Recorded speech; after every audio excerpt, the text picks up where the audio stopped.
Digital logic design কোর্সের দশম লেকচারে আপনাদের সবাইকে স্বাগতম। এই লেকচারে আমরা সিকোয়েন্সিয়াল সিস্টেম সম্পর্কে প্রাথমিক ধারণা দেওয়ার চেষ্টা করব এবং বিভিন্ন ধরনের ফ্লিপ ফ্লপ সম্পর্কে দেখব। তো বইয়ের chapter 6 analysis of sequential systems, এখানে সিকোয়েন্সিয়াল সিস্টেম সম্পর্কে আলোচনা শুরু করা হয়েছে। তো আমরা মেইনলি চ্যাপ্টার 6 ফলো করব। তো প্রথমে আমরা দেখি, আসুন সিকোয়েন্সিয়াল সিস্টেম কি। আমরা যখন এই কোর্সটা প্রথম শুরু করি তখন আমরা কোর্সের সিলেবাস সম্পর্কে যখন আলোচনা শুরু করি তখন আমরা বলেছিলাম যে আমরা দুই ধরনের ডিজিটাল সিস্টেম সম্পর্কে আলোচনা করব, অথবা ডিজিটাল সিস্টেমকে মেইনলি দুই ভাগে ভাগ করা যেতে পারে। প্রথমটা হচ্ছে কম্বিনেশনাল সিস্টেম এবং দ্বিতীয়টি হচ্ছে সিকোয়েন্সিয়াল সিস্টেম। তো আমরা এতদিন কম্বিনেশনাল সিস্টেম সম্পর্কে দেখেছি চ্যাপ্টার 5 পর্যন্ত। কম্বিনেশনাল সিস্টেম এর কীভাবে ডিজাইন করতে হয় বিভিন্ন দিক সম্পর্কে দেখেছি। এখন আমরা দেখব সিকোয়েন্সিয়াল সিস্টেম সম্পর্কে। তো সিকোয়েন্সিয়াল সিস্টেম কি? সিকোয়েন্সিয়াল সিস্টেম হচ্ছে এমন একটি সিস্টেম যেখানে আপনার আউটপুট শুধুমাত্র প্রেজেন্ট ইনপুটের উপর নির্ভর করে না, বরং প্রেজেন্ট ইনপুটের সাথে সাথে পাস্ট ইনপুট, তার মানে অতীতে কি হয়েছে সেটার উপরে নির্ভর করে। এবং এটাকে বলতে পারেন অনেকটা স্টেট বেস সিস্টেম। তার মানে হচ্ছে আমরা এখানে একটা সিস্টেমের স্টেটকে আমরা সেভ করি। এই কারণে সিকোয়েন্সিয়াল সিস্টেমে সবসময় এক ধরনের মেমোরি দরকার পড়ে। মেমোরিটার কাজ হচ্ছে স্টেটটাকে সেভ করা। কোন অবস্থাতে কারেন্টলি সিস্টেমটা আছে সেটার উপর বেস করে পরবর্তীতে কি হবে সেটা আমরা ডিটারমাইন করার চেষ্টা করি। তো এখানে আমরা মেইনলি সিকোয়েন্সিয়াল সিস্টেম, যে ধরনের সিকোয়েন্সিয়াল সিস্টেম দেখব সেগুলো হচ্ছে ক্লকড সিস্টেম, বা এদেরকে সিনক্রোনাস সিস্টেম বলা হয়। তার মানে হচ্ছে একটি এক্সটার্নাল ক্লক ইনপুট থাকবে সবসময় সিস্টেমে, যেটা নির্ধারণ করবে টাইমটাকে কাউন্ট করার জন্য। আসুন আমরা দেখি ক্লক বলতে আমরা এখানে আসলে কি বোঝাচ্ছি। ক্লক হচ্ছে একটি এক্সটার্নাল ইনপুট সিগন্যাল, যেটা 0 এবং 1 এর মধ্যে অল্টারনেট করে একটি রেগুলার রেটে। তো আমাদের এই সিকোয়েন্সিয়াল সিস্টেমটিতে আমরা একটি সিঙ্গেল ক্লক, একটিমাত্র ক্লক ইউজ করব সবসময়, যেটা কানেক্টেড থাকবে সব ধরনের ফ্লিপ ফ্লপ বা binary storage device. Flip flop সম্পর্কে আমরা পরবর্তীতে আরও দেখব।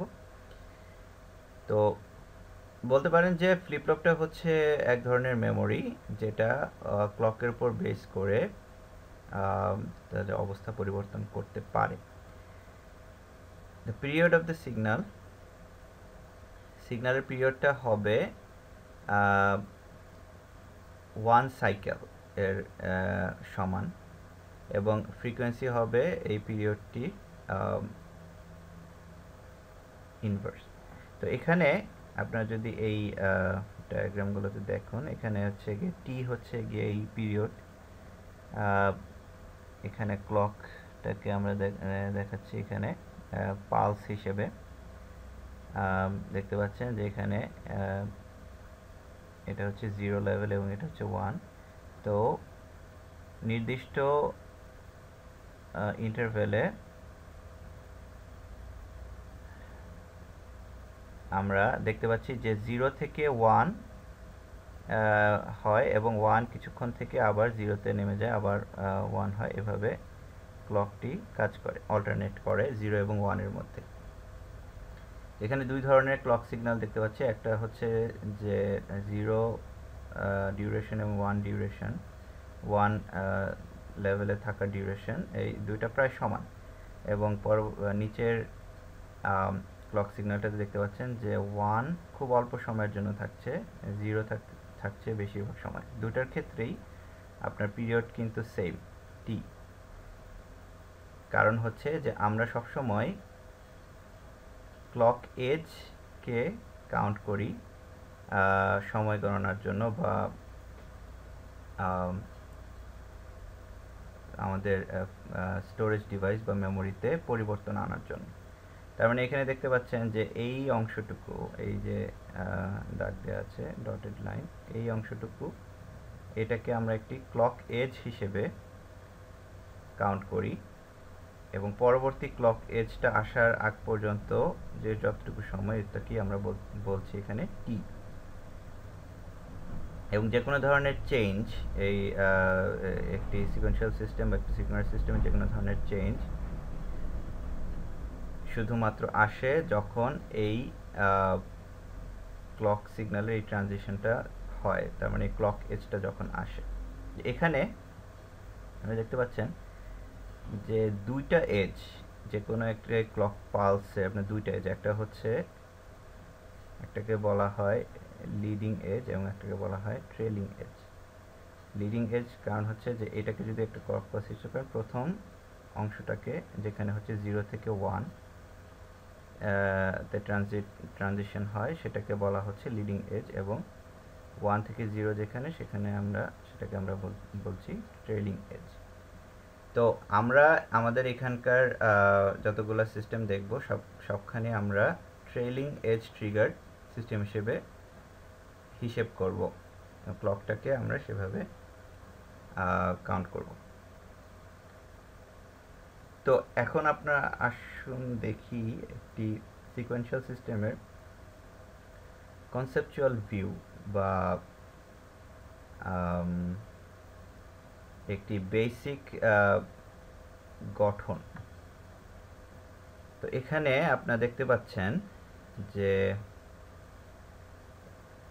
কম্বিনেশনাল সিস্টেমের মতে সিকোয়েন্সিয়াল সিস্টেমেও কিছু ইনপুট এবং আউটপুট থাকবে। এই x1 থেকে xn পর্যন্ত এই যে কিছু ভ্যারিয়েবল দেখতে পাচ্ছেন, এটাকে আমরা বলি ইনপুট। এই সিকোয়েন্সিয়াল, সম্পূর্ণ সিকোয়েন্সিয়াল সিস্টেমটির ইনপুট হচ্ছে এই x1 থেকে xn এর প্রত্যেকটি।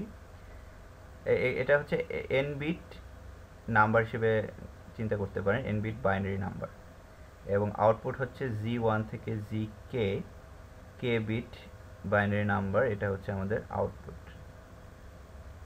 এটা যে কোনো কম্বিনেশনাল সিস্টেমের সাথে এই অংশটুকু একই রকম। এবং আপনারা এখানে দেখতে পাচ্ছেন যে কম্বিনেশনাল লজিক, এই অংশটুকু কম্বিনেশনাল লজিক, আমরা ওই কম্বিনেশনাল সিস্টেমে যেরকম দেখেছি এরকমভাবে এখানেও কম্বিনেশনাল লজিক থাকবে, যেটা আমাদের ভিতরকার কোর মেমোরি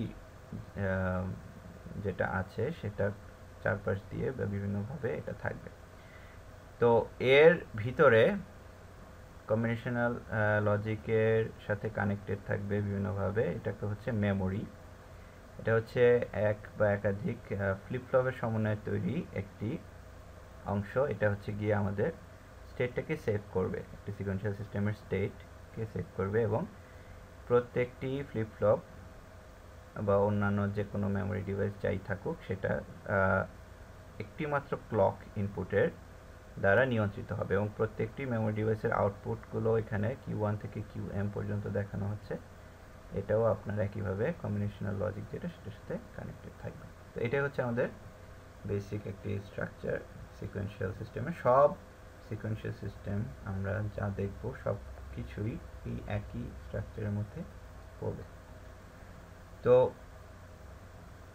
আসুন আমরা একটি এক্সাম্পলের মাধ্যমে দেখি। এক্সাম্পলের মাধ্যমে দেখলে খুব সহজে বোঝা যায় আমরা কি আসলে করতে চাচ্ছি এখানে বা শিখতে চাচ্ছি।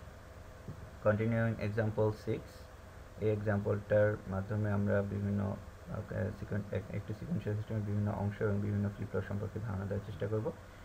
তো কন্টিনিউ এক্সাম্পল 6 এ কি বলা হচ্ছে, এখানে a system with one input x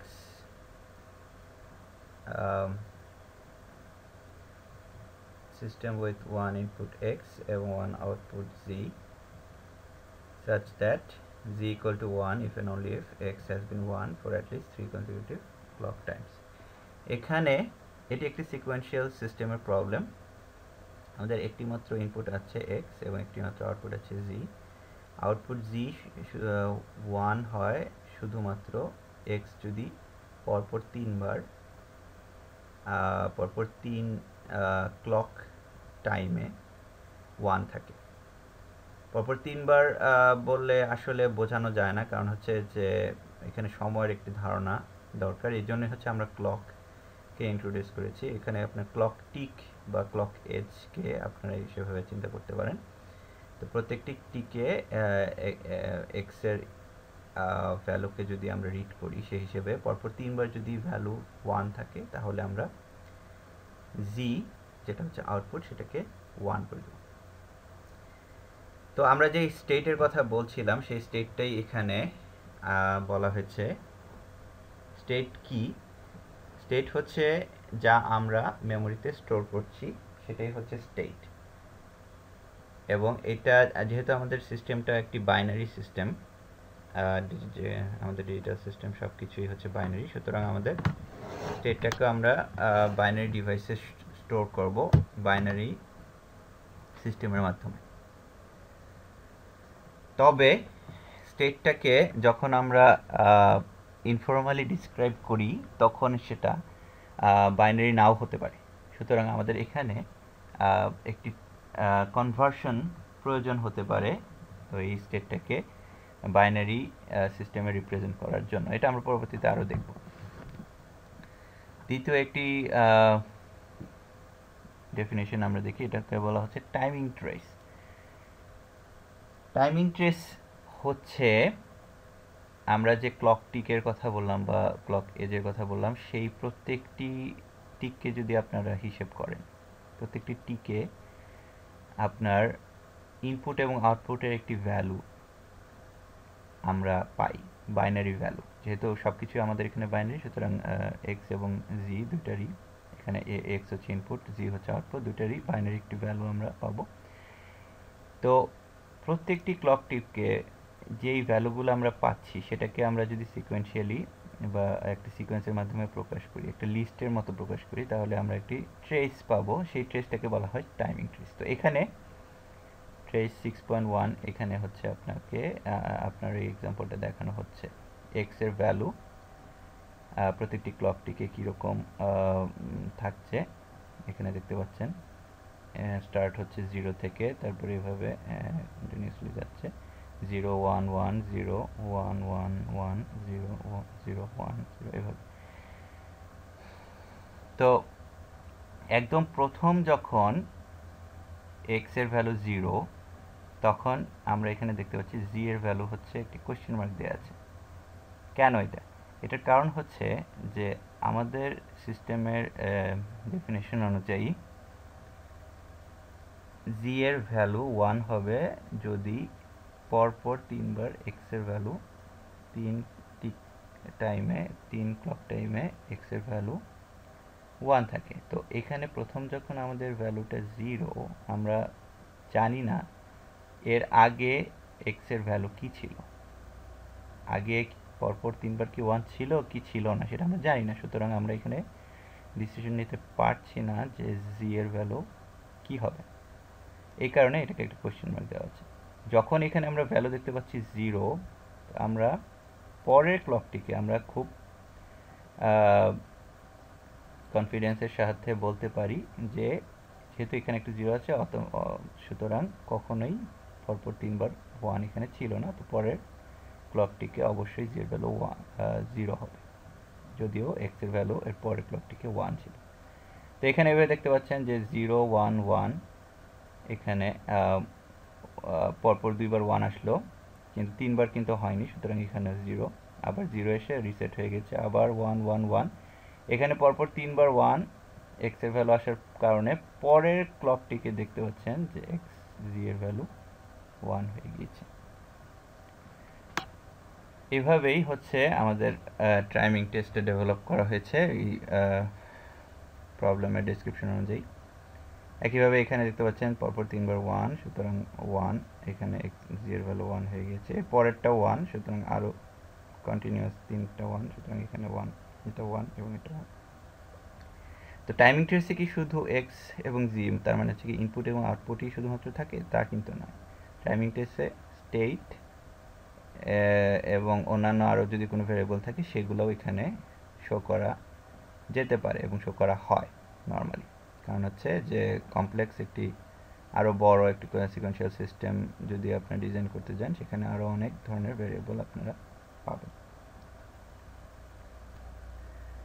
এরপরে আসুন আমরা দেখি স্টেট টেবল এবং স্টেট ডায়াগ্রাম সম্পর্কে। স্টেট টেবল কি?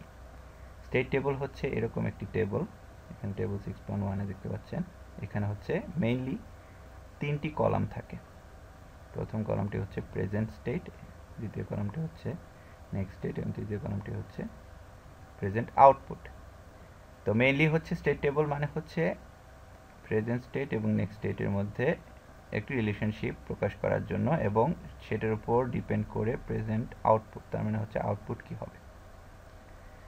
এবং প্রেজেন্ট স্টেট এবং নেক্সট স্টেটের মধ্যে যখন রিলেশনশিপটা আমরা দেখাতে চাই সেটাও তো আবার ইনপুটের উপর নির্ভরশীল। সুতরাং নেক্সট স্টেটের যে কলামটা থাকে সেখানে আমরা দুটি সাব কলাম নর্মালি দেখতে পাবো যদি ইনপুট হয় একটি।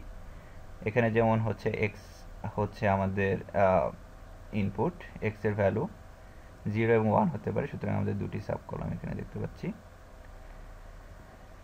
তো প্রত্যেকটি ইনপুট কম্বিনেশনের জন্য সর্বমোট কয়টি স্টেট হতে পারে সেটা হচ্ছে আমাদেরকে এখানে প্রথমে ধারণা করে নিতে হবে। তো আমাদের এই যে প্রবলেমটাতে আমরা দেখতে পাচ্ছি যে এক্স এর ভ্যালু যদি পরপর 3 বার 1 থাকে তাহলে জি এর ভ্যালু 1 হয়, এছাড়া বাকি সব সময়ে জি এর ভ্যালু 0 থাকে। তো এক্স এর ভ্যালু কি হতে পারে? এক্স এর ভ্যালু মানে আমরা এখানে কি স্টেট পেতে পারি, আমাদের এখানে কি স্টেট আমাদের দরকার হবে সেটা হচ্ছে আমরা এখানে বের করি। তো ধরুন একটি স্টেট, আমরা এখানে স্টেটগুলো হিসাব করা যদি শুরু করি, 1 নম্বর স্টেট হতে পারে যখন একবার মাত্র এক্স এর ভ্যালু কখনোই 1 হয়নি, এক্স এর ভ্যালু 0, একবারও 1 হয়নি। স্টেট 2 নম্বর স্টেট হতে পারে এক্স এর ভ্যালু একবার এক্স এর ভ্যালু 1।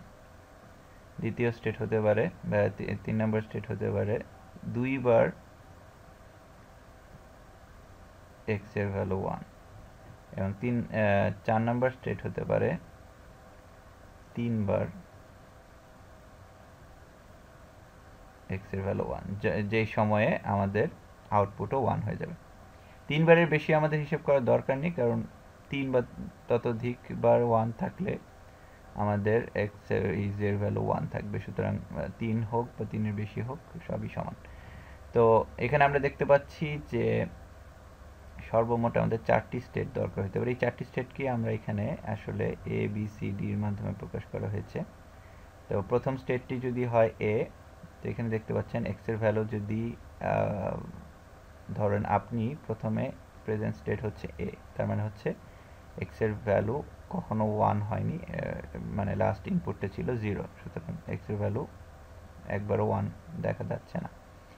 তো এরপরে যদি আরেকটা 0 হয় তার মানে হচ্ছে অনেকটা এরকম, এক্স এর ভ্যালু 0 ছিল, পরের ইনপুটটাও 0, তার মানে 0 পরে একটি 0, তার মানে হচ্ছে কি স্টেট এতেই রয়ে গিয়েছে, কারণ এখনো কোনো 1 দেখা যায়নি। সুতরাং এ থেকে আমাদের কিন্তু এই এতেই থাকবে, এক্স ইকুয়াল টু 0 যদি হয়, নেক্সট স্টেটও হবে এ। কিন্তু ধরুন এক্স এর ভ্যালু 0 ছিল, এরপরে যদি 1 হয় তাহলে আমরা কি, এক্স এর ভ্যালু যদি আমরা 1 পাই তাহলে একবার 1 আমরা দেখতে পাচ্ছি, একবার এক্স ইকুয়াল টু 1 হচ্ছে, সুতরাং আমাদের দ্বিতীয় স্টেট হচ্ছে বি। তো এখানে দেখতে পাচ্ছেন এ থেকে আমরা বিতে ট্রানজিশন হবে। এবং প্রেজেন্ট আউটপুটটা ডিপেন্ড করছে প্রেজেন্ট স্টেটের উপর। এখানে শুধুমাত্র প্রেজেন্ট স্টেট যদি 3 বার এক্স ইকুয়াল টু 1 হয় তখনই শুধুমাত্র জি এর ভ্যালু, এটা প্রেজেন্ট আউটপুট যেটা সেটা হচ্ছে জি, সেটা 1 হবে, বাকি সব সময়ই জি এর ভ্যালু 0 হবে, কারণ বাকি সব সময় হচ্ছে এক্স এর ভ্যালু মানে সর্বোচ্চ 2বার x এর ভ্যালু 1 হয়েছে। তো এইভাবে আমরা দেখতে পাচ্ছি যে পুরো স্টেট টেবিলটাকে ফিল আপ করা হয়েছে। বি থেকে স্টেট বি থেকে x এর ভ্যালু যদি 0 আমরা দেখতে পাই, তাহলে আবার পুরো মানে প্রথম স্টেটে ইনিশিয়াল স্টেটে আমরা চলে যাই এ। সি থেকেও x এর ভ্যালু হলে এ, ডি থেকেও x এর ভ্যালু যদি 0 হয় তাহলে এ। কিন্তু বি থেকে যদি x এর ভ্যালু 1 পাই, তাহলে পরের স্টেট সিতে চলে। সি মানে হচ্ছে 2বার আমরা x = 1 পেলাম। এখানে বোঝার সুবিধার্থে আমি এ বি সি ডি লিখে দিই। তো আবার সি থেকে যখন x = 1 পাওয়া যায়, তখন ডি তে চলে যায়। আমরা 3বার x = 1 আমি পেয়ে গেলাম। তার মানে এরকম আর কি, x এর ভ্যালু 2বার 1 ছিল, এটা হচ্ছে সি, আবার আরেকটা 1 আমরা পেলাম, তাহলে কি হচ্ছে 3বার 1 হইল, তাহলে আমরা ডি তে যাব। তো এইভাবে আমরা ডি তে যদি থাকি, x এর ভ্যালু 1 হয়, তাহলে কি মানে আমরা ডি তেই থাকবো, কারণ হচ্ছে গিয়ে আমাদের কনজিকিউটিভ 3টা 1 কিন্তু থাকছেই। কিন্তু যদি 0 পাই একটা, এখানে যদি একটু 0 পাই, তাহলে এটা এতে চলে যাব, রিসেট করি। তো এটা গেল হচ্ছে স্টেট টেবল। এরপরে আমরা আসুন দেখি স্টেট ডায়াগ্রাম। তো স্টেট ডায়াগ্রাম সম্পর্কে বলার আগে আমাদের হচ্ছে আরেকটা জিনিস বলার দরকার এই স্টেট টেবিলটা সম্পর্কেই। এটা হচ্ছে আমরা যেটা দেখলাম এখন, এটাকে বলা হয় হচ্ছে মুর মডেল।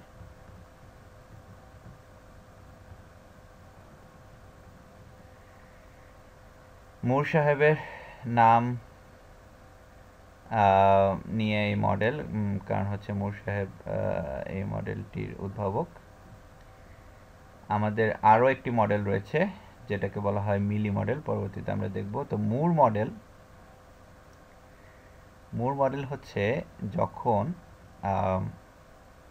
প্রেজেন্ট আউটপুট বা জি, এখানে আমাদের প্রেজেন্ট আউটপুট হচ্ছে জি, শুধুমাত্র প্রেজেন্ট স্টেটের উপর নির্ভর করছে, আমাদের প্রেজেন্ট ইনপুটের উপর নির্ভর করছে না, তখন এটাকে আমরা বলি মুর মডেল। তো এই কারণে আপনি দেখতে পাচ্ছেন যে এখানে স্টেট টেবিলে প্রেজেন্ট আউটপুট শুধুমাত্র একটি কলামই রয়েছে, কোনো সাব কলাম নেই এক্স এর উপর বেস করে। একইভাবে স্টেট ডায়াগ্রামও এই মুর মডেলের উপর ভিত্তি করে একটু ডিফারেন্ট হয়। স্টেট ডায়াগ্রাম হচ্ছে স্টেট টেবিলেরই একটি গ্রাফিক্যাল রিপ্রেজেন্টেশন। স্টেট টেবিলটাকেই আমরা স্টেট ডায়াগ্রামে একটু মানে অ্যারো এবং সার্কেলের মাধ্যমে প্রকাশ করি। তো এখানে দেখতে পাচ্ছেন আমাদের স্টেট হচ্ছে 4টি, এ বি সি ডি। তো এই 4টি স্টেটের জন্য আমাদের এখানে প্রথমে 4টি সার্কেল এঁকে নিতে হবে। 4টি সার্কেল এভাবে এ বি সি ডি, এবং যেহেতু প্রেজেন্ট স্টেটের উপরে শুধুমাত্র প্রেজেন্ট আউটপুট নির্ভর করে, এই কারণে প্রত্যেকটি সার্কেলকে এখানে দেখতে পাচ্ছেন যে এখানে একটি ভাগ করে নেওয়া হচ্ছে, 2 ভাগে ভাগ করে নেওয়া হচ্ছে। তো প্রথম স্টেটটি যদি এ হয়, তাহলে এটাকে একটি ভাগ করে প্রথম স্টেটের করেসপন্ডিং আউটপুট কি হবে সেটা এখানে দেখব। প্রথম স্টেট এর আউটপুট হচ্ছে 0, সুতরাং আমরা 0 এখানে লিখে দিচ্ছি। স্টেট টেবিলে যেরকম ভাবে দেখতে পাচ্ছেন এ এর করেসপন্ডিং আউটপুট হচ্ছে 0, এভাবে না। এখন কথা হচ্ছে যে অ্যারোগুলো কি হিসেবে আসে, প্রত্যেকটি ইনপুট ভ্যালুর উপর ভিত্তি করে একটি করে অ্যারো প্রত্যেকটি সার্কেল থেকে বের হবে। যেমন ধরেন এ থেকে যদি এক্স এর ভ্যালু 0 হয়, তাহলে আমরা দেখি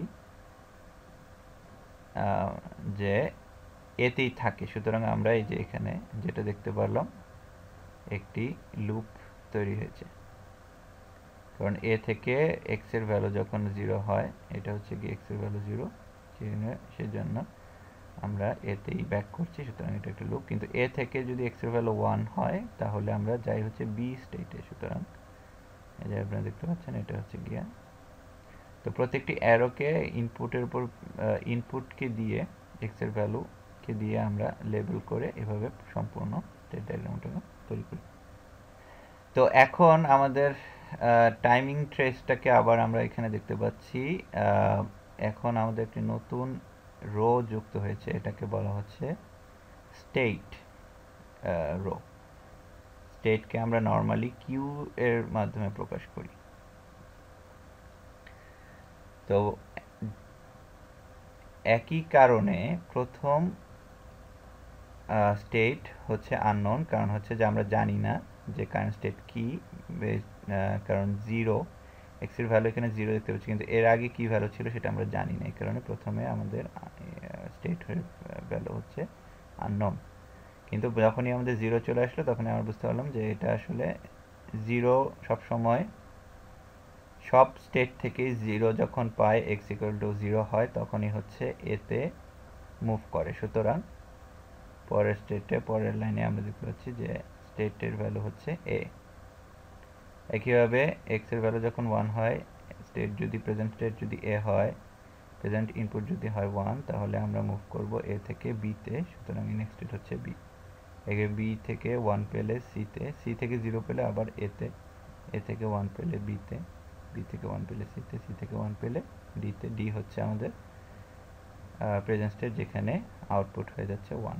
ডি থেকে আবার 0 পেলে এতে, এ থেকে 0 পেলে এতেই থাকছি, এ থেকে 1 পেলে বিতে। এইভাবে আমাদের সম্পূর্ণ টাইমিং ট্রেসটি সম্পূর্ণ করা যায়। তো আমি বলেছিলাম যে দুইটি মডেল রয়েছে, আমরা মুর মডেল দেখলাম। এখন আসুন আমরা দেখি মিলি মডেল। তো মুর মডেল এর ক্ষেত্রে আমি বলেছি যে প্রেজেন্ট আউটপুট শুধুমাত্র নির্ভর করে প্রেজেন্ট স্টেটের উপর, আর কিছুর উপরে নির্ভর করে না। কিন্তু মিলি মডেলের ক্ষেত্রে শুধু প্রেজেন্ট স্টেটই যথেষ্ট নয়, প্রেজেন্ট ইনপুটও এখানে দরকার পড়ে। সুতরাং প্রেজেন্ট আউটপুট দুইটি জিনিসের উপর নির্ভর করে, প্রেজেন্ট স্টেট এবং প্রেজেন্ট ইনপুট। তো এখানে আপনার মিলি মডেলের জন্য একটি স্টেট টেবল দেখতে পাচ্ছেন। কিউ হচ্ছে প্রেজেন্ট স্টেট। তো এখানে একটি নোটেশনাল কনভেনশন রয়েছে, আমরা সবসময় কিউ বলতে বুঝি প্রেজেন্ট স্টেট এবং কিউ স্টার বলতে বুঝি নেক্সট স্টেট।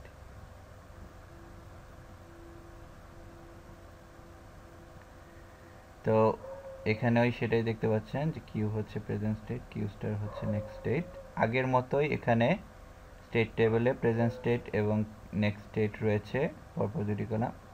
প্রেজেন্ট আউটপুট জি যেটা, সেখানে আপনারা এখন দেখতে পাচ্ছেন দুটি সাব কলাম, কারণ এখন প্রেজেন্ট আউটপুট প্রেজেন্ট ইনপুটের উপর নির্ভর করছে, x ইকুয়াল টু 0 এবং x ইকুয়াল টু 1।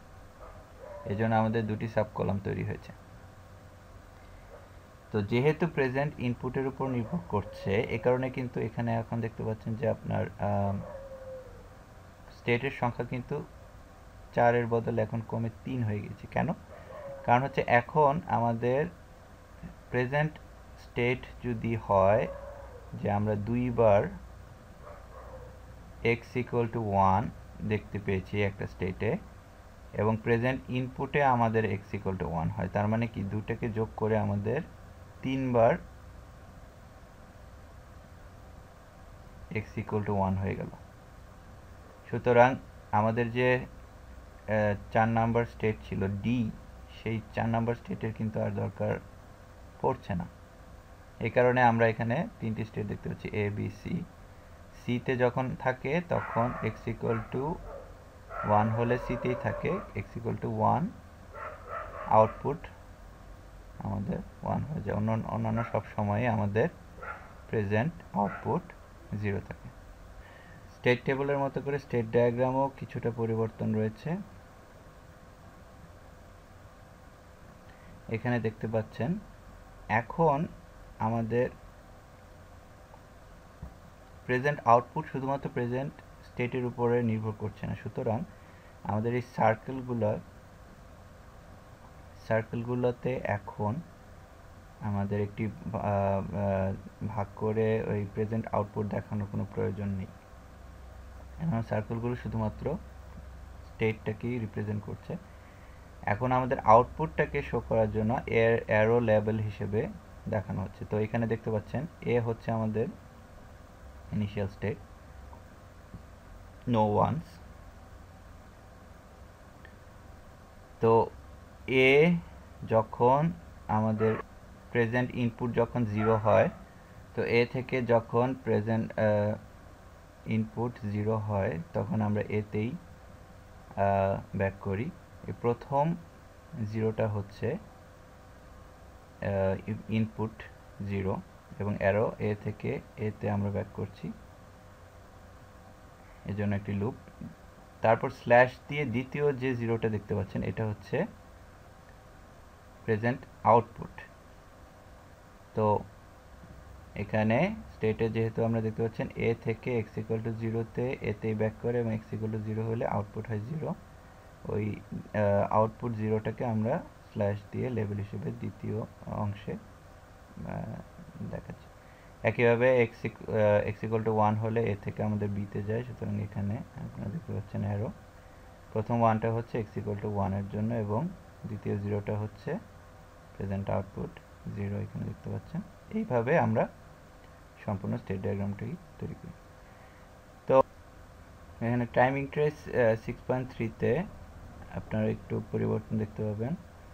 এখন যেহেতু প্রেজেন্ট ইনপুটের উপর প্রেজেন্ট আউটপুট নির্ভর করছে, x ইকুয়াল টু 0 যখন হয় তখন সবসময় আমরা দেখতে পাচ্ছি যে প্রেজেন্ট আউটপুট 0, সুতরাং প্রথম x ইকুয়াল টু 0-র ক্ষেত্রে আমরা আউটপুট 0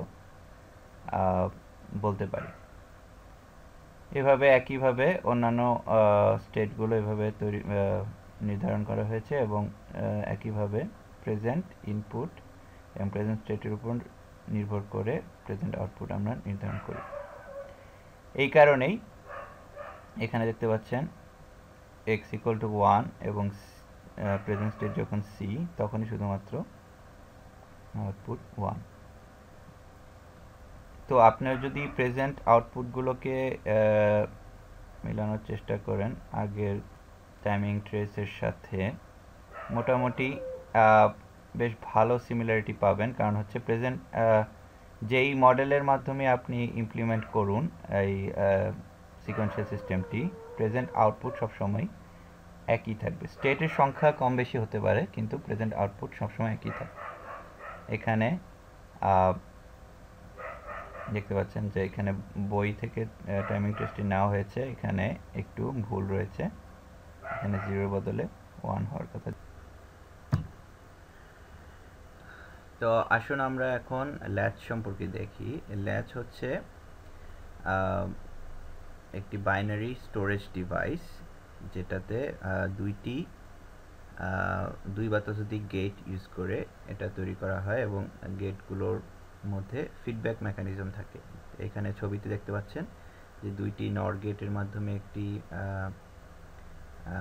ল্যাচ তৈরি করা হয়েছে। এখানে প্রত্যেকটি নর গেটের আউটপুট অপর নর গেটের একটি ইনপুট হিসেবে কাজ করেছে। তো এখানে নিচে আপনার ইকুয়েশনগুলো দেখতে পাচ্ছেন। এখানে পি এবং কিউ এর জন্য পি এবং কিউ হচ্ছে আউটপুট এবং নর্মাল নিয়মে আপনারা দেখতে পাচ্ছেন যে এস হচ্ছে প্রথম নর গেটটির একটি ইনপুট এবং কিউ হচ্ছে এই কিউ আউটপুট, সেকেন্ড নর গেটের আউটপুটটা হচ্ছে দ্বিতীয় ইনপুট। সুতরাং পি হচ্ছে এস অর কিউ প্রাইম যেহেতু এটি নর, এবং কিউ হচ্ছে আর অর পি প্রাইম। তো আসলে পি এবং কিউ কি ধরনের আউটপুট সেটা আমরা এখানে দেখি। তো এটা আমরা বের করতে পারবো যদি আপনারা ধরুন এস ইকুয়াল টু 0 এবং আর ইকুয়াল টু 0, এই দুইটি অ্যাকচুয়ালি আমাদের এই ল্যাচের ইনপুট। তো এস এবং আর দুইটি যখন 0 থাকে তখন P equal to S or Q prime, তার মানে হচ্ছে 0 or Q prime equal to 0 or Q equal to Q এবং প্রাইম, সুতরাং কিউ প্রাইম। একইভাবে Q equal to 0 or P prime, 0 or P equal to P, ধরুন P prime. তার মানে দেখতে পাচ্ছেন যে যখন এস ইকুয়াল টু এস এবং আর দুইটা ইনপুটই যখন 0 তখন P equal to Q prime এবং Q equal to P prime. তো এখানে কিউ ভ্যারিয়েবলটাকে অ্যাকচুয়ালি আউটপুট হিসেবে ধরা হয় ল্যাচ। পরবর্তীতে আমরা দেখব ফ্লিপ ফ্লপের ক্ষেত্রেও। তো এখানে পি এর বদলে আমরা পি কে আমরা কিউ প্রাইম হিসেবে গণ্য করতে পারি। এখানে পি এর বদলে পি অর কিউ প্রাইম, তার মানে আমাদের প্রথম আউটপুট হচ্ছে কিউ প্রাইম এবং দ্বিতীয় আউটপুট হচ্ছে কিউ, এবং ইনপুট হচ্ছে এস এবং আর। তো S equal to 0, R equal to 0, এই দুটা হচ্ছে কি অ্যাকচুয়ালি হোল্ড ইনপুট। পি বা কিউ প্রাইম এবং কিউতে যে ভ্যালু থাকবে সেটাই সবসময় হোল্ড করতে থাকবে, আগে যে ভ্যালু ছিল সেটাই থাকবে। তো এখন এই ভ্যালুটা চেঞ্জ করতে হলে কি করতে হবে আমরা এখানে দেখি। ধরুন এস এর ভ্যালু 1, আর এর ভ্যালু 0, তাহলে কি হবে? তাহলে পি বা কিউ প্রাইম ইকুয়াল টু হচ্ছে 1 or Q prime, 1 or Q equal to 1, 1 prime equal to actually 0, এবং কিউ এর ভ্যালু হচ্ছে 0 or P prime equal to 0 or p হচ্ছে p প্রাইম, তার মানে হচ্ছে p এর ভ্যালু যেহেতু 0, তার মানে p প্রাইম হচ্ছে 1, তার মানে q এর ভ্যালু হচ্ছে 1 এবং q প্রাইমের ভ্যালু হচ্ছে 0। তার মানে যখন s equal to 1 এবং r equal to 0, তখন q এর ভ্যালু হয়ে যাচ্ছে 1, তার মানে এটাকে বলা হচ্ছে সেট অপারেশন। তো এখানে আমি লিখে দিই হোল্ড, প্রথমটা হচ্ছে হোল্ড আর এটা হচ্ছে সেট। সেট বলতে বোঝায় যে ভ্যালু সেট টু 1। এখন অপর ক্ষেত্রে ধরুন যদি s এর ভ্যালু 0 হয় এবং r এর ভ্যালু 1 হয়, তাহলে কি হচ্ছে? s এর ভ্যালু যদি 0 হয়, p equal to Q prime, তো এটা আসলে দেখার কিছু নেই, এবং q equal to 1 or p prime equal to 1 prime equal to 0। তো q ইকুয়াল টু 0, তার p হবে q prime equal to 1, q prime equal to 1, q equal to 0, তার মানে এটা হচ্ছে q এর ভ্যালুকে 0 তে পরিণত করছে, সুতরাং এটাকে বলা হয় রিসেট অপারেশন। তো এই তিনটে অপারেশন এখানে দেখতে পাচ্ছেন, সেট, রিসেট এবং হোল্ড। চতুর্থ যে কম্বিনেশনটি s ইকুয়াল টু 1 এবং r ইকুয়াল টু 1, এটাকে অ্যালাউ করা হয় না। কারণ হচ্ছে এটা যদি করা হয় তাহলে p equal to Q prime অথবা q equal to p prime, এই কন্ডিশনটা আর থাকে না। আসুন আমরা দেখি, p ইকুয়াল টু হয়ে যায় 1 or q প্রাইম, তার মানে হচ্ছে 1 প্রাইম ইকুয়াল টু 0, এবং q ইকুয়াল টু হয়ে যায় 1 or p প্রাইম, তার মানে হচ্ছে 1 প্রাইম ইকুয়াল টু 0। সুতরাং s equal to 1, r equal to 1, দুইটার ক্ষেত্রে p equal to 0, q equal to 0, সুতরাং p কে আর q প্রাইম বলা যাচ্ছে না। এই কারণে এই কন্ডিশনটাকে আমরা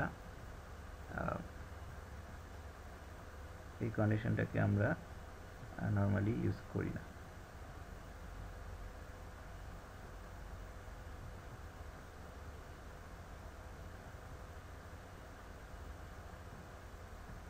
এই কন্ডিশনটাকে আমরা নর্মালি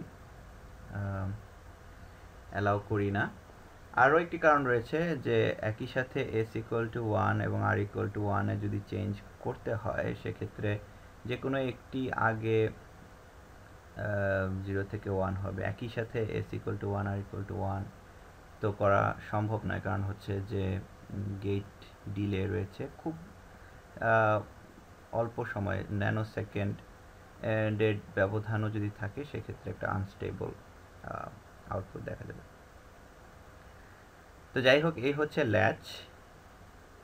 তো এটা হচ্ছে গিয়ে সবচেয়ে ছোট unit of binary storage device. এরপরে আসুন আমরা দেখি গেটেড ল্যাচ। তো গেটেড ল্যাচ হচ্ছে ল্যাচেরই একটি এক্সটেন্ডেড ভার্সন, যেখানে হচ্ছে কি আমরা একটি গেট ইনপুট, এখানে আপনারা দেখতে পাচ্ছেন একটি গেট ইনপুট রয়েছে, এই গেট ইনপুটের মাধ্যমে আমরা ল্যাচের আউটপুটটিকে কন্ট্রোল করছে। তো এর আগে আপনারা দেখেছেন যে এস এর ভ্যালু এবং আর এর ভ্যালু যখন 0 থাকে, দুটোই যখন 0 হয় তখন ল্যাচের ভ্যালু চেঞ্জ হয় না, এবং এস এর ভ্যালু যখন 1 হয়, মানে এস বা আর এর ভ্যালু যখন 1 থাকে, অন্যটি যখন 0 থাকে, তখন হচ্ছে গিয়ে ভ্যালু সেট বা রিসেট করা যায়।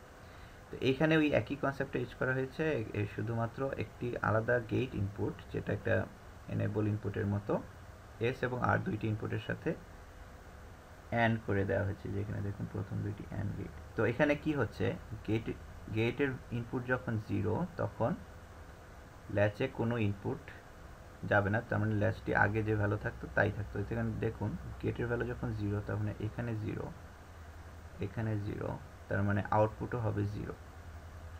তো আউটপুট যদি 0 হয়, তার মানে এস জি ইকুয়াল টু 0, আর জি ইকুয়াল টু 0। তার মানে এস এবং আর, নর্মাল ল্যাচের কথা চিন্তা করেন যদি, তাহলে এস এবং আর এর ভ্যালু 0, তার মানে কিউ এবং কিউ প্রাইম আনচেঞ্জ থাকবে। কিন্তু ধরুন এটা মুছে দিই,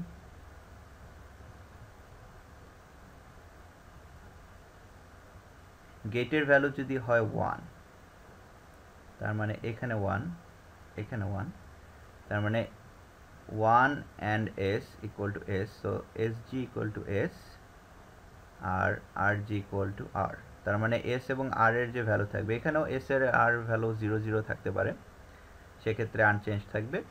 আর s ইকুয়াল টু যদি 1 হয়, rg ইকুয়াল টু 0 হয়, তাহলে q এর ভ্যালু হয়ে যাবে 1, এবং s এর ভ্যালু যদি হয় 0, r এর ভ্যালু যদি হয় 1, তাহলে q এর ভ্যালু হয়ে যাবে 0।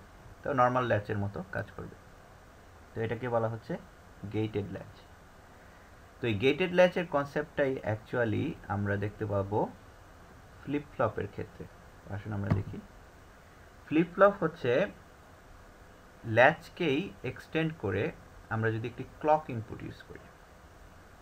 তো গেটের এখানে আপনারা দেখতে পাচ্ছেন আগের স্লাইডে যে আমরা একটি external input gate input use করেছি। এই গেট ইনপুটটাকে যদি আপনি একটা ক্লক ইনপুট দিয়ে রিপ্লেস করুন, তাহলে কি হবে, শুধুমাত্র যখন ক্লক ইনপুটটা অ্যাক্টিভেটেড থাকবে, তখনই শুধুমাত্র ফ্লিপ ফ্লপের আউটপুট চেঞ্জ হবে। এই কাজটাই অ্যাকচুয়ালি আমাদের দরকার সিকোয়েন্সিয়াল সার্কিটের ক্ষেত্রে। সিকোয়েন্সিয়াল সার্কিটের ক্ষেত্রে আমরা সবসময় ক্লকের এজকে কনসিডার করব, যে সময়টাতে ক্লক ইনপুট অ্যাক্টিভেট থাকবে, তখনই শুধুমাত্র ফ্লিপ ফ্লপের আউটপুটটা চেঞ্জ হবে, আমাদের মেমোরি চেঞ্জ হবে। তো এইটাকেই বলা হচ্ছে ফ্লিপ ফ্লপ, এ ক্লকড বাইনারি স্টোরেজ ডিভাইস, যেটা 0 অথবা 1 স্টোর করতে পারে। ফ্লিপ ফ্লপের স্টেট বা আউটপুট চেঞ্জ হয় ট্রানজিশন অফ দ্য ক্লক। তো ট্রানজিশন অফ দ্য ক্লক হচ্ছে দুই ধরনের, আমরা প্রথম দিকে দেখেছি। ট্রেলিং এজ, আমাদের ক্লকের দুইটা এজ রয়েছে। একটা ক্লক পালসটা আমি একে দেখাচ্ছি, এরকমভাবেই তো আমাদের ক্লকের টাইমিং ডায়াগ্রামটা আঁকা হয়। তো এখানে আপনারা দেখতে পাচ্ছেন দুইটা এজ রয়েছে এখানে। একটা হচ্ছে ট্রেলিং এজ, ট্রেলিং এজ হচ্ছে এইটা, এটাকে বলা হচ্ছে ট্রেলিং এজ।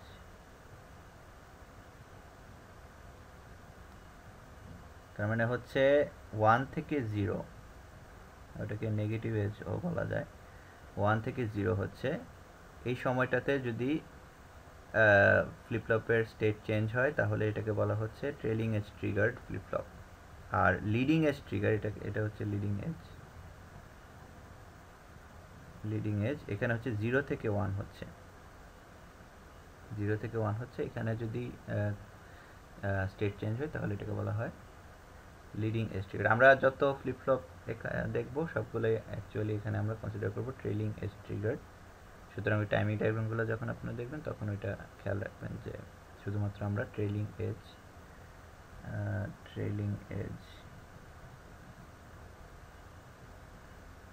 এজটাকে কনসিডার করব। তো ফ্লিপ ফ্লপে কি স্টোরড হবে,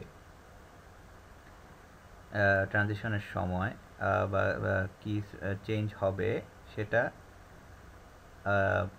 আগে ফ্লিপ ফ্লপে কী ছিল, কি ভ্যালু স্টোর ছিল এবং কি ইনপুট আমরা দিচ্ছি সে দুইটার উপরে ডিপেন্ড করবে। এবং ফ্লিপ ফ্লপের দুইটি নর্মালি হচ্ছে দুইটি আউটপুট থাকে, এক বা দুইটি আউটপুট থাকে নর্মালি। তো একটি আউটপুট হচ্ছে ওই আমাদের কিউ এবং অপরটি হচ্ছে ওই কিউ প্রাইম, যেটাকে আমরা complement of the first output বা ওই কিউ এর কমপ্লিমেন্ট হিসেবে হতে পারে। আমরা দেখলেই বুঝতে পারবো পরবর্তীতে। তো ফ্লিপ ফ্লপ রয়েছে তিন ধরনের। আমরা অ্যাকচুয়ালি এখানে তিন ধরনের ফ্লিপ ফ্লপ দেখবো। ফ্লিপ ফ্লপ আরও একটি ফ্লিপ ফ্লপ রয়েছে, ওইটা আমরা দেখব না। তো আমরা দেখব হচ্ছে ডি ফ্লিপ ফ্লপ, টি ফ্লিপ ফ্লপ এবং J K flip flop.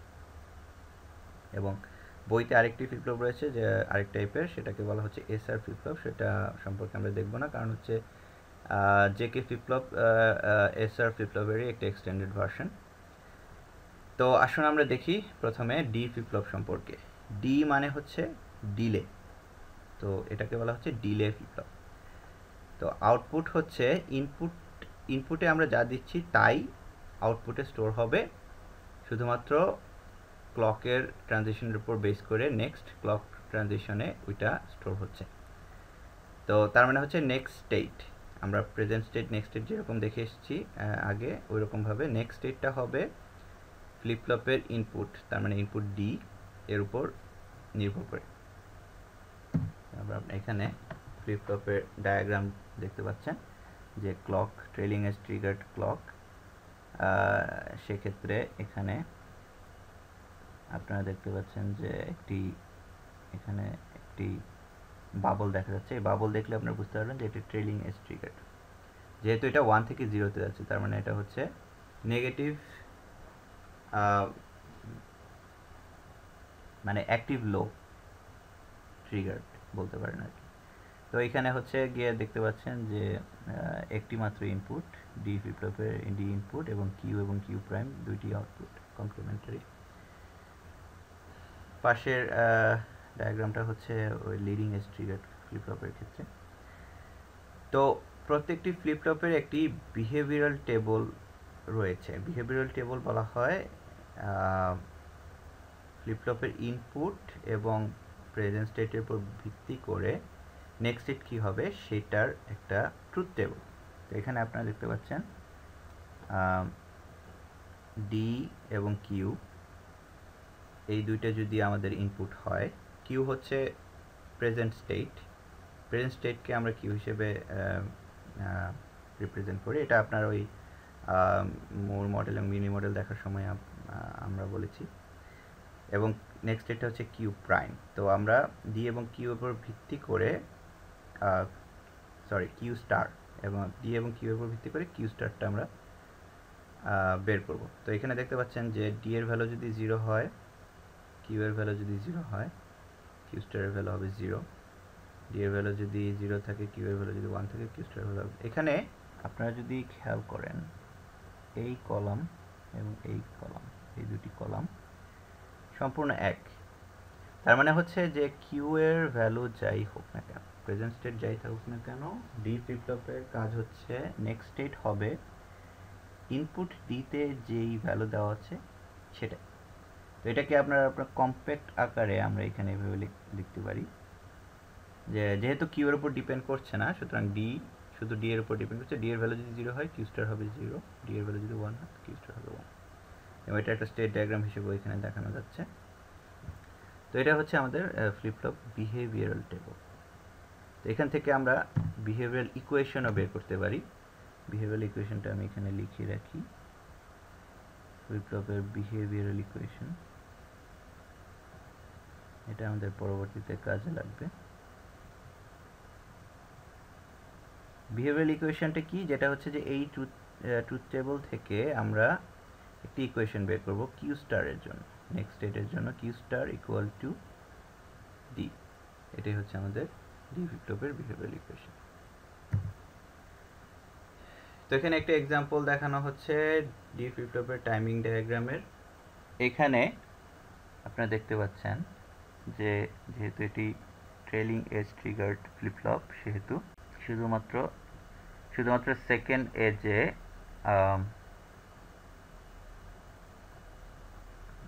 Flip ফ্লপের transition হবে এবং আমি প্রেফার করি প্রত্যেকটি ক্লক ট্রানজিশন টাইমকে এভাবে নাম্বারিং করা যাতে সুবিধা হয় বোঝার জন্য। তো 1 নাম্বার ট্রানজিশনের সময় আপনারা দেখতে পাচ্ছেন যে ডি ফ্লিপ ফ্লপের ইনপুট কোন অবস্থায় আছে। তো এখানে আমি একটা ছোট দাগ দিয়ে দেখাচ্ছি। এখানে হচ্ছে 0, ডি ফ্লিপ ফ্লপের ইনপুট হচ্ছে 0। তো ফ্লিপ ফ্লপের ক্ষেত্রে আপনাদের মনে রাখতে হবে যে শুধুমাত্র ক্লক ট্রানজিশন যখন হবে, ক্লক এজ যখন থাকবে তখনই হচ্ছে ফ্লিপ ফ্লপের আউটপুটের চেঞ্জ আসবে বা স্টেটের চেঞ্জ আসবে, স্টেট ভ্যারিয়েবল। তো এর আগে কি থাকলো না থাকলো তাতে কিছু আসে যায় না, শুধুমাত্র ওই সময়টাতে যে ভ্যালু আছে সেটার উপরেই ডিপেন্ড করবে। সুতরাং এই ডি এর ভ্যালু ওই সময়টাতে আছে আমরা 0, এর আগে যদি 0 নাও থাকতো তাতে কিছু আসে যায় না, ওই সময়টাতে 0 সেটাই আমাদের ইফেক্ট করবে। তো এর আগ পর্যন্ত আমরা জানি না যে কি স্টেট ছিল, প্রেজেন্ট স্টেট কি আমরা জানি না, এই জন্য আমরা এটাকে এখানে আপনারা যেটা দেখতে পাচ্ছেন এটা হচ্ছে আননোন স্টেট। আননোন স্টেটটাকে আমরা এরকম ড্যাশড আকারে একটি ড্যাশড বক্স আকারে আমরা এইভাবে দেখাই এবং আউটপুটে যে চেঞ্জটা আসবে এটা কিন্তু একটু পরে, একটু ডিলে দেখা যাচ্ছে। এখানে একটু ডিলে দেখা যাচ্ছে। এই ডিলেটা এখানে আপনাদের দেখাতে হবে টাইমিং ডায়াগ্রামে।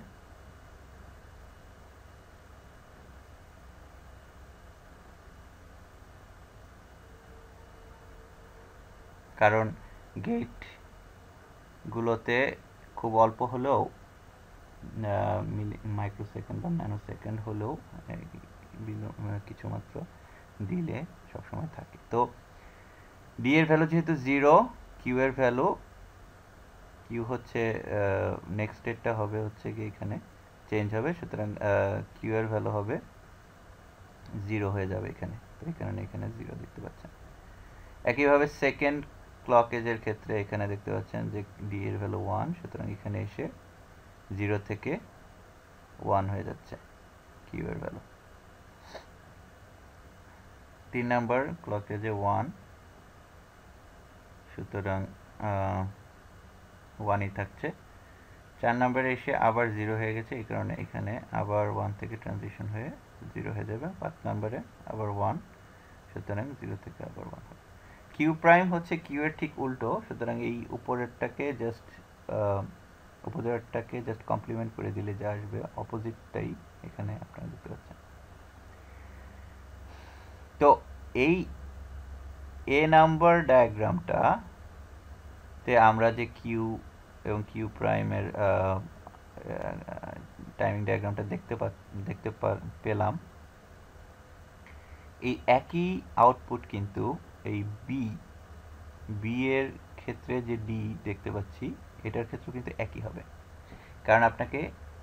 কারণটা আমি দেখাই। এখানে আমরা এগুলো একটু কমপ্লিট করে দিই, 0 এবং 1। তো এখানে দেখতে পাচ্ছেন যে আমি আগে যেরকম বলছিলাম যে শুধুমাত্র ক্লক এজ তখনই শুধুমাত্র এটা দরকার, বাকি সময় কি থাকলো তাতে কিছু আসে যায় না। সুতরাং 0 1 1 0 1 এটাই হচ্ছে আমাদের ইনপুট। এটা যদি আমরা মেনটেন করি তাহলে এই মাঝখানে চেঞ্জ করলেও, মাঝখানে যদি ধরেন আমি এরকম করে চেঞ্জ করে এরকম করে যাই তাহলেও একই থাকবে। তো এটাই এখানে দেখানো যাচ্ছে। দেখুন ডি এর ইনপুটটা এখানে 0, এখানে 1, এখানে 1, এখানে 0, এখানে 1, একই কিন্তু 0 1 1 0 1। এখানে এই মাঝখানে কিন্তু একটু চেঞ্জ করা হয়েছে, 1 থেকে 0 হয়েছে, 0 থেকে 1 হয়েছে, কিন্তু এটার কোনো ইফেক্ট কিন্তু নাই। আউটপুট কিন্তু একই থাকবে, কিউ এবং কিউ প্রাইম একই হবে। তো এতে গেল D flip flop. D flip ফ্লপের একটির জায়গায় দুটি কানেক্টেড থাকতে পারে, সেক্ষেত্রে প্রথম ফ্লিপ ফ্লপের আউটপুট দ্বিতীয় ফ্লিপ ফ্লপের ইনপুটে যদি কানেক্টেড থাকে, তাহলে যখন ফার্স্ট ফ্লিপ ফ্লপের কিউ চেঞ্জ হবে তখন কিউ এর ওল্ড ভ্যালুটা ইউজ হবে সেকেন্ড ফ্লিপ ফ্লপের আউটপুট আর ক্যালকুলেট করার জন্য। কারণ ক্লক ট্রানজিশনের সময় দুইটা ফ্লিপ ফ্লপের ক্লক কিন্তু একই সাথে কানেক্টেড। তো যখন এটা চেঞ্জ হচ্ছে তখন এটারও চেঞ্জ হওয়ার কথা, কিন্তু এটার ওল্ড আউটপুট ভ্যালুটাকে আমরা এখানে ইউজ করি, কারণ এটা কানেক্টেড ইনপুটের সাথে। তো এটার একটা টাইমিং ডায়াগ্রাম আমরা এখানে দেখি। একইভাবে এখানে দেখতে পাচ্ছেন ডি, প্রত্যেকটা ক্লক এজকে আমি নাম্বার করে ফেলি 3, 4, 5। তো ডি এর ভ্যালু প্রথম ক্লক এজে 0, এ পর্যন্ত কিউ হচ্ছে প্রথম ফ্লিপ ফ্লপের আউটপুট, এ পর্যন্ত 0 ছিল, এ পর্যন্ত আননোন ছিল। তো যখন প্রথম ক্লক এজ আসবে তখন ডি এর ভ্যালু 0 হয়েছে, ওই জন্য কিউ এর ভ্যালু আমরা এখানে 0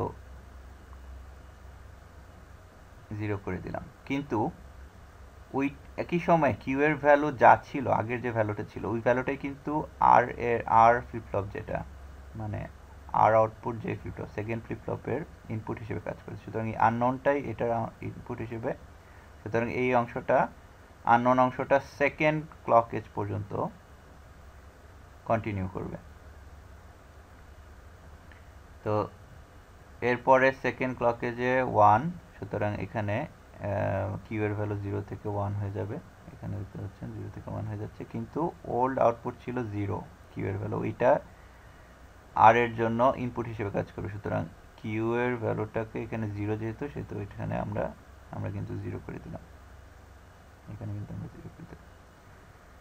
একইভাবে এখানে 1 আছে, সুতরাং এটা 1ই থাকবে, এবং এই 1টা এখন এটার ইনপুট হিসেবে কাজ করবে, সুতরাং এখানে আমরা 0 থেকে 1 করে দিলাম। একইভাবে এখানে 0, সুতরাং এটা আবার চেঞ্জ হবে, কিন্তু এটা যেহেতু 1, এখানে যেহেতু 1, সুতরাং এটা এখানে 1ই থাকবে, এবং এখানে এসে আবার 1 হয়ে যাচ্ছে, সুতরাং এটা আবার এখান থেকে 0 থেকে 1 হয়ে যাবে, কিন্তু এই পয়েন্টে আছে 0, সুতরাং এই 0 পয়েন্টটা এই 1টাকে 0 করে দিবে। এই জন্য প্রত্যেকটি ক্লক এজের যে দাগটা, সেখানে আপনি যদি একটি পয়েন্ট তৈরি করে ভ্যালুটাকে জেনে নেন এবং সেটাকে ইউজ করেন পরবর্তী আউটপুটের জন্য, তাহলে এটা টাইমিং ডায়াগ্রাম কমপ্লিট করাটা অনেক সহজ হয়ে যায়। এখন আসুন আমরা দেখি ফ্লিপ ফ্লপের যদি অ্যাসিনক্রোনাস ইনপুট থাকে। অ্যাসিনক্রোনাস মানে হচ্ছে যেই ইনপুট ক্লকের এজের উপর নির্ভর করছে না। আমরা এর আগে দেখেছি যে ডি ফ্লিপ ফ্লপের ইনপুট ডি শুধুমাত্র কার্যকর হয় যখন ক্লক এজ অ্যাক্টিভ হয়, ক্লক এজ যখন আসে তখনই শুধুমাত্র এটা কার্যকর হয় এবং এটা আউটপুটটাকে চেঞ্জ করে। কিন্তু অ্যাসিনক্রোনাস ইনপুট যদি হয় তাহলে এটা কিন্তু ক্লকের উপর নির্ভর করবে না, যখনই ওটা অ্যাক্টিভেটেড হবে ইনপুটটা, অ্যাসিনক্রোনাস ইনপুট যখনই অ্যাক্টিভেটেড হবে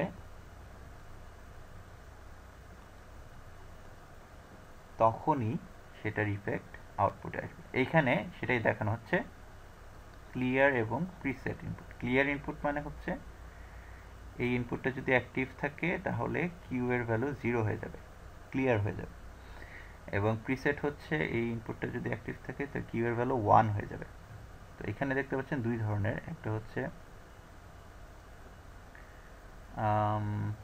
দুইটা আসলে একই, দুইটা নোটেশনে লেখা আর কি, দুইটাই অ্যাক্টিভ লো প্রিসেট এবং ক্লিয়ার ইনপুট।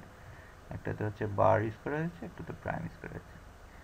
তো এই বিহেভিয়ারাল টেবলটাকে যদি আমরা ডি ফ্লিপ ফ্লপের বিহেভিয়ারাল টেবলটাকে যদি আমরা ক্লিয়ার এবং প্রিসেট ইনপুট সহ দেখাই, তাহলে এখানে দেখতে পাচ্ছেন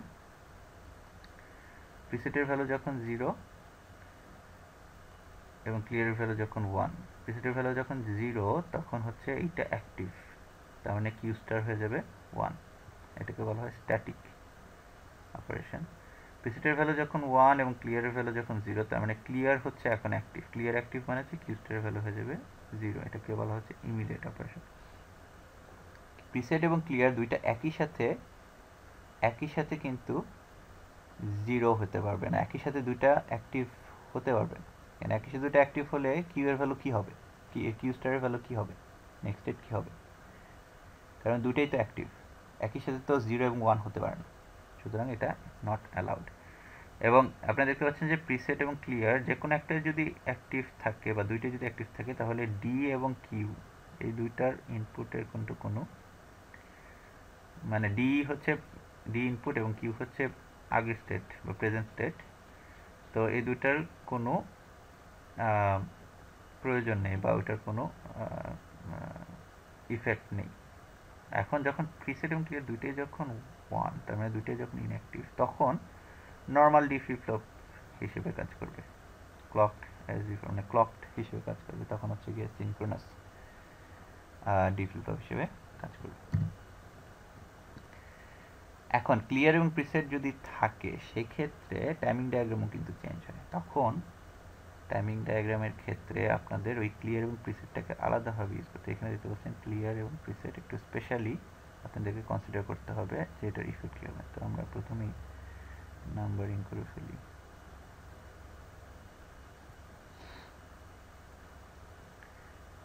তো এখানে নর্মালি আমরা দেখেছি যে শুরুতে আমরা জানি না যে প্রেজেন্ট স্টেট কী ছিল, সুতরাং আমরা প্রথমটা পর্যন্ত আননোন দেখি, কিন্তু এখানে শুরুতেই কিন্তু ক্লিয়ার অ্যাক্টিভ লো এখানে কিন্তু অ্যাক্টিভ হয়ে যাচ্ছে, এই পজিশনটাতে ক্লিয়ার কিন্তু অ্যাক্টিভ হয়ে গেছে এই দাগটাতে। তো এখানে দেখতে পাচ্ছেন যে ক্লিয়ার যেহেতু অ্যাক্টিভ হয়েছে, কিউ এর ভ্যালু এখানে কিউ এর ভ্যালু 0 হয়ে গেল, কিউ স্টারের ভ্যালু অ্যাকচুয়ালি।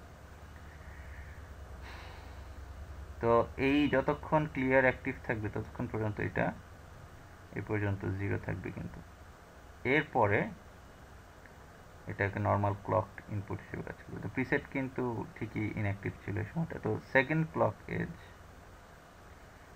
ক্লক এজের ক্ষেত্রে ক্লিয়ার প্রিসেট দুটাই ইনঅ্যাক্টিভ, সুতরাং আমাদের ডি কাজ করবে, ডি এর ভ্যালু হচ্ছে এখন এখানে 1, এখানে দেখতে পাচ্ছেন, সুতরাং এটা 0 থেকে 1 হয়ে গেল এখানে। একইভাবে 3 নম্বরের ক্ষেত্রে ডি এর ভ্যালু হচ্ছে 0, এখানে আবার 0 হয়ে গেল। 4 নম্বরের ক্ষেত্রে ডি এর ভ্যালু হচ্ছে 1, সুতরাং আবার 1 হয়ে গেল। 5 নম্বরের ক্ষেত্রে ডি এর ভ্যালু হচ্ছে 0, এখানে আবার 0 হয়ে গেল। এখন 6 নম্বরে যাওয়ার আগে এখানে আবার দেখতে পাচ্ছেন যে ক্লিয়ার ইনঅ্যাক্টিভ কিন্তু প্রিসেট কিন্তু অ্যাক্টিভ হয়ে গেছে। এখানে প্রিসেট অ্যাক্টিভ হয়ে গেছে, তার মানে হচ্ছে কিউ এর ভ্যালু 0 ছিল, এখন এটা কিন্তু 1 হয়ে যাবে এবং 1 থাকবে এই পুরো সময়টা জুড়ে, এটা কিন্তু 1 থাকবে এই পর্যন্ত, অন্য কোনো কিছু কাজ করবে না। এটা যখন ইনঅ্যাক্টিভ হয়ে গেল 6 নম্বরে যখন ইনঅ্যাক্টিভ হয়ে গেল আবার, তখন আবার আমাদের ডি কাজ করবে, ডি হচ্ছে এখন আবার 0, সুতরাং এটা আবার 0-তে চলে গেল। এবং 7 নম্বরে দুইটাই প্রিসেট এবং ক্লিয়ার দুইটাই ইনঅ্যাক্টিভ, সুতরাং ডি এর ভ্যালু 1 এবং এটা আবার 1 হয়ে গেল। তো এইখানে এভাবেই হচ্ছে আমরা টাইমিং ডায়াগ্রামটি সম্পূর্ণ করতে পারি যে কোনো ক্ষেত্রেই ইনপুটের উপর ভিত্তি করে। আসুন আমরা পরবর্তী ফ্লিপ ফ্লপ দেখি, টি ফ্লিপ ফ্লপ। টি মানে হচ্ছে টগল, টগল মানে হচ্ছে ভ্যালু সুইচ করা, তার মানে হচ্ছে 1 যদি থাকে তাহলে 0, 0 যদি থাকে তাহলে 1। তো টি ফ্লিপ ফ্লপের কাজ হচ্ছে এরকম ভ্যালু সুইচ করা, টগল করা। তো ইনপুট আগের মতো ডি এর জায়গায় এখন ইনপুট হচ্ছে টি। টি যদি 1 থাকে তাহলে ফ্লিপ ফ্লপ স্টেট চেঞ্জ করে, তার মানে টগল হয়। টি যদি 0 হয় তাহলে স্টেট হোল্ড করে বা একই থাকে।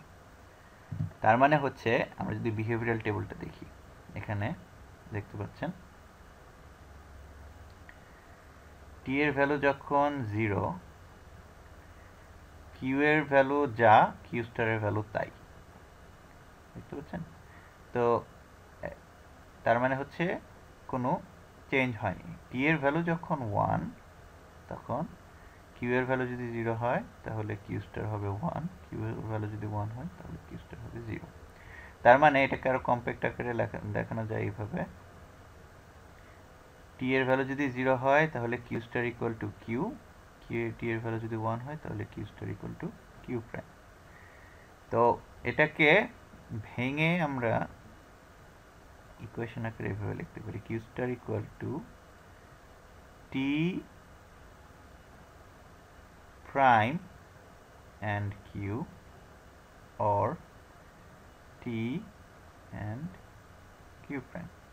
এখানে দেখতে পাচ্ছেন t প্রাইম, t এর ভ্যালু যখন 0 তখন t প্রাইম হবে 1 and q, তার মানে q স্টার হয়ে যাবে q, এবং t এর ভ্যালু যেহেতু 0 তার মানে 0 and q প্রাইম এটা হয়ে যাবে 0।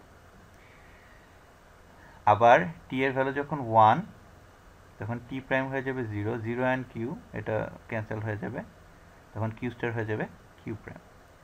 তো এই ইকুয়েশনটা এটাই আমাদের স্ট্যান্ডার্ড ইকুয়েশন। এটাকে আরেকটু কম্প্যাক্ট আকারে আমরা লিখতে পারি এটা, কারণ t prime and q or t and q prime এটা হচ্ছে অ্যাকচুয়ালি আমাদের এক্সক্লুসিভ অর অপারেটরের ইকুয়েশন।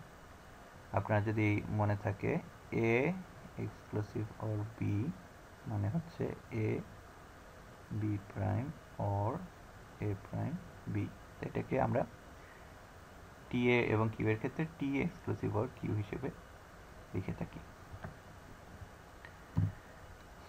তো এখানে আরেকটি টাইমিং ডায়াগ্রাম দেখানো হচ্ছে টি ফ্লিপ ফ্লপের, আগের মতোই আপনারা ওই রুল ফলো করে আপনারা দেখতে পাবেন। আমি অল্প একটু দেখাই।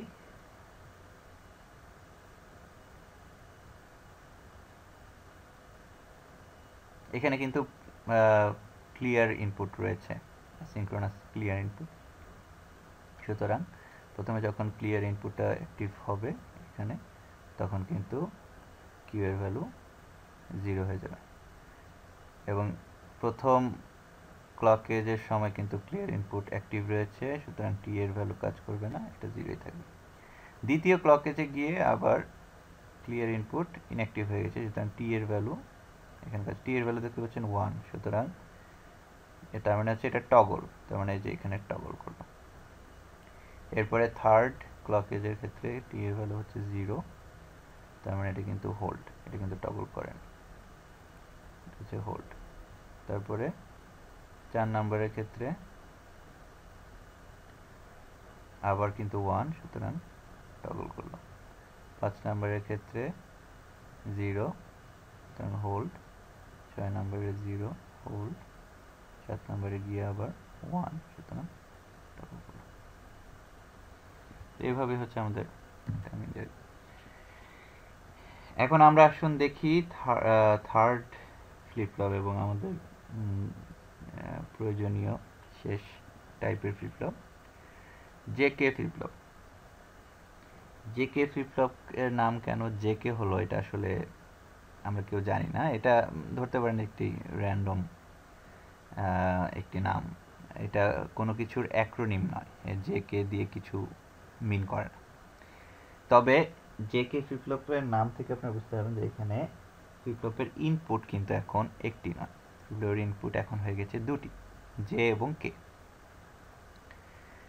এবং জে এবং কে এর ইনপুটের ভ্যালুর উপর ভিত্তি করে ফ্লিপ ফ্লপের বিভিন্ন ধরনের বিহেভিয়ার আমরা দেখতে পাই। তো এখানে হচ্ছে সেটাকে লিস্ট করা হয়েছে, জে এবং কে দুইটার ভ্যালু যদি 0 হয় তাহলে এটাকে বলা হয় হোল্ড অপারেশন, মানে হচ্ছে ফ্লিপ ফ্লপ তার কারেন্ট স্টেটটাকে হোল্ড করবে। জে এর ভ্যালু যদি 0 হয় এবং কে এর ভ্যালু যদি 1 হয় তাহলে ফ্লিপ ফ্লপটা হচ্ছে রিসেট অপারেশন, রিসেট যাই ভ্যালু থাকুক আগে কিউ এর ভ্যালু রিসেট হয়ে 0 হয়ে যাবে। জে এর ভ্যালু যদি 1 হয় এবং কে এর ভ্যালু যদি 0 হয় তো ফ্লিপ ফ্লপ হয়ে যাবে সেট অপারেশন, কিউকে 1 এ সেট করবে। জে এবং কে দুটোর ভ্যালু যদি 1 হয় তাহলে ফ্লিপ ফ্লপ করবে টগল অপারেশন, তার মানে হচ্ছে যদি 1 থাকে কিউ এর ভ্যালু তাহলে 0 হবে, যদি 0 থাকে তাহলে এটা হবে 1। তো আপনারা যদি খেয়াল করেন আমরা ল্যাচ দেখেছিলাম যেখানে আমরা হোল্ড, রিসেট এবং সেট এই তিনটি দেখেছিলাম, এবং ওইখানে আমরা এস আর দুইটি ইনপুট দেখেছিলাম। তো এখানেও কিন্তু দেখতে পাচ্ছেন যে ওই একই জিনিসগুলো রয়েছে। তো এই কারণেই বলেছিলাম যে এসআর ফ্লিপ ফ্লপটা আমরা পড়বো না, কারণ এসআর ফ্লিপ ফ্লপ হচ্ছে এসআর ল্যাচেরই ক্লকড ভার্সন, এবং জেকে হচ্ছে এসআর ফ্লিপ ফ্লপের ওই তিনটে অপারেশন সহ আরেকটি এক্সট্রা অপারেশন, যেটা হচ্ছে টগল অপারেশন, যখন জে ইকুয়াল টু 1 এবং K equal to 1। SR flip ফ্লপের ক্ষেত্রে এস ইকুয়াল টু 1 এবং আর ইকুয়াল টু 1 এটা হচ্ছে গিয়া আনঅ্যালাউড, মানে এটা অ্যালাউ করা হয় না, কিন্তু জে কে এর ক্ষেত্রে J equal to 1 K equal to 1 এটাকে আমরা অ্যালাউ করি। তো একইভাবে এখানে আপনারা দেখতে পাচ্ছেন ফ্লিপ ফ্লপ বিহেভিয়ারাল টেবল। এখন আমাদের ইনপুট যেহেতু দুইটা, সুতরাং জে কে দুইটি ইনপুট এবং কিউ, এই কারণে ট্রুথ টেবলটা একটু বড়। তো কম্প্যাক্ট ট্রুথ টেবলটা দেখলে আসলে আর একটু ইজি হবে। এখানে দেখতে পাচ্ছেন জে এর ভ্যালু 0, ওই আমরা যা দেখলাম ওইটাই এখানে দেখানো হচ্ছে। তো এটা হচ্ছে হোল্ড প্রথমটা, জে এর ভ্যালু 0, কে এর ভ্যালু 0, জে এর ভ্যালু 0, কে এর ভ্যালু 1, এটা হচ্ছে কিউ স্টার ইকুয়াল টু 0 হয়ে গেল, তার মানে এটা হচ্ছে রিসেট, জে এর ভ্যালু 1, কে এর value 0, Q star equal to 1 হয়ে যাবে, এটা হচ্ছে সেট, জে এর ভ্যালু 1, কে এর value 1, Q star equal to Q prime, এটাকে টগল বলা হচ্ছে। এই চারটা অপারেশন, এবং এটাকে যদি আমরা কে ম্যাপে প্লট করি জে কে এবং কিউ এর উপর ভিত্তি করে কিউ স্টারের জন্য, তাহলে আমরা এই ইকুয়েশনটা পাবো। তো এই ইকুয়েশনটা খুবই important equation, behavioural equation J K flip ফ্লপের জন্য, J Q prime or K prime Q. এই ইকুয়েশনটা আমাদের পরবর্তীতে বিভিন্ন সময় কাজে লাগবে আমরা যখন সিকোয়েন্সিয়াল সিস্টেম ডিজাইন করব।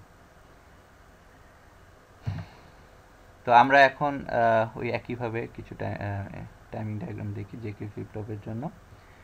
জেকে ফ্লিপ ফ্লপের জন্য টাইমিং ডায়াগ্রাম তৈরি করার জন্য বেটার হচ্ছে অপারেশনগুলোকে মনে রাখা এবং সেই অনুযায়ী লেবেল করে নেওয়া, তাহলে আপনার সুবিধা হবে। একইভাবে এখানে ক্লিয়ার ইনপুটটা রয়েছে, ক্লিয়ার ইনপুটের কারণে প্রথমে আমরা কিউ এর ভ্যালু কিছুক্ষণ আননোন থাকার পরে এটা 0 হয়ে যাচ্ছে, এবং প্রথম 1 নম্বর ক্লক এজে আমাদের ক্লিয়ার ইনপুটটা অ্যাক্টিভ রয়েছে। তো 1 নম্বর ক্লক এজেই আমি আপনাকে দেখাই জে এর ভ্যালু 0, কে এর ভ্যালু ও 0, তো দুইটাই যদি 0 হয় তাহলে আমাদের কি অপারেশনটা আমরা এখানে কিউ এর এখানে লিখে ফেলবো, তাহলে এটা সুবিধা হবে। এটা হচ্ছে হোল্ড অপারেশন। তো অটোমেটিক্যালি আগে থেকে এটা 0 ছিল, এবং ক্লিয়ার যেহেতু অ্যাক্টিভ সেহেতু এটা কাজ হবে না, কিন্তু তারপরও এটা হোল্ড অপারেশন। এবং ক্লিয়ার অ্যাকচুয়ালি এখানে লেখা উচিত ক্লিয়ার অপারেশন, ক্লিয়ার অপারেশন। দ্বিতীয় ক্লক এজের ক্ষেত্রে কিন্তু ক্লিয়ার ইনঅ্যাক্টিভ হয়ে গেছে, সুতরাং আমাদের এখন জে এবং কে এর ভ্যালু দেখতে হবে।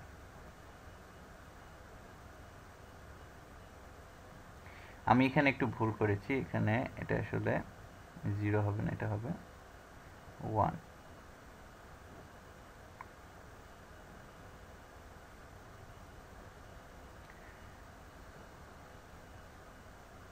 এই দুইটাই 1 অ্যাকচুয়ালি, সুতরাং এটা অ্যাকচুয়ালি টগল হওয়ার কথা, কিন্তু যেহেতু ক্লিয়ার আছে সেহেতু এটা কিন্তু ইফেক্ট হবে না।